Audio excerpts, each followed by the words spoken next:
మాజీ కార్పొరేటర్ ఆ కుటుంబం పైనే ఈ ఆరోపణలు రావడం సంచలనంగా మారింది.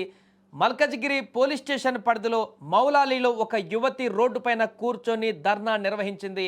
తన భర్త కుటుంబం అదనపు కట్నం కోసం తనను తీవ్రంగా వేధిస్తున్నారని ఆమె ఆవేదన వ్యక్తం చేసింది. ఈ వ్యవహారం ఇప్పుడు స్థానికంగా తీవ్ర చర్చనీయాంశంగా మారింది.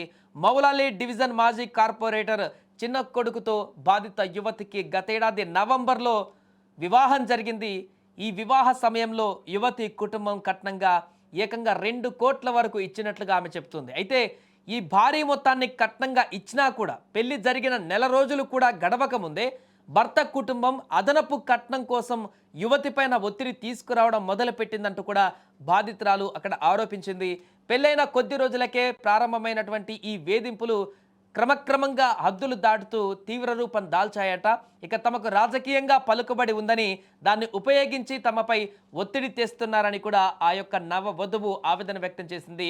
అంతేకాకుండా బాధితురాలి తరపున మాట్లాడడానికి వచ్చిన ఆమె కుటుంబ సభ్యులపైన కూడా అత్తామామలు భర్త దాడికి పాల్పడ్డారని కూడా ఆమె తీవ్రంగా ఆరోపించింది.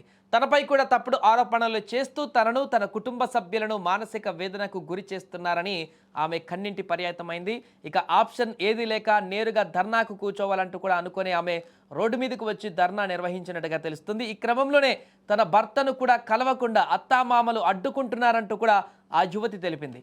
ఈ అన్యాయం పైన తనకు తక్షణమే న్యాయం చేయాలని ఆమె డిమాండ్ చేస్తుంది.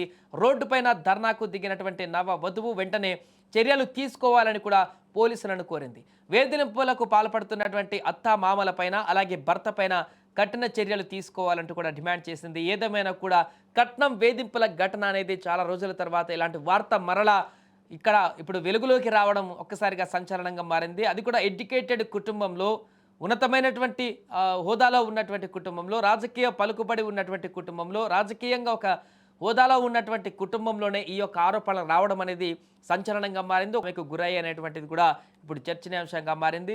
దీనికి సంబంధించి మరి అటు భర్త కుటుంబ సభ్యులు ఏమైనా స్పందిస్తారా, వారు మాట్లాడతారా, బయటకు వస్తారా?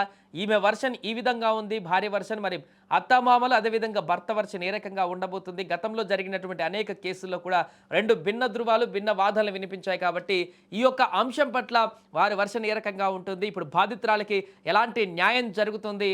ఇటు ఆ బాధితురాలు తరపున కొంతమంది కూడా మద్దతుగా అక్కడికి వచ్చినట్టుగా కనపడుతుంది విజువల్స్లో. పోలీసులు మరి దీన్ని కేసు నమోదు చేసి ఏ రకంగా చర్యలు తీసుకుంటారు, ఏ రకంగా ఈ కేసు ముందుకు వెళుతుంది, ఆ బాధితురాలు ఆరోపిస్తున్నట్టుగా వాటన్నిటిని కూడా ఎలా ప్రూవ్ చేయగలుగుతుంది? పూర్తి వివరాలు అయితే అక్కడ వారందరూ కూడా సేకరించే పనిలో ఉన్నారు.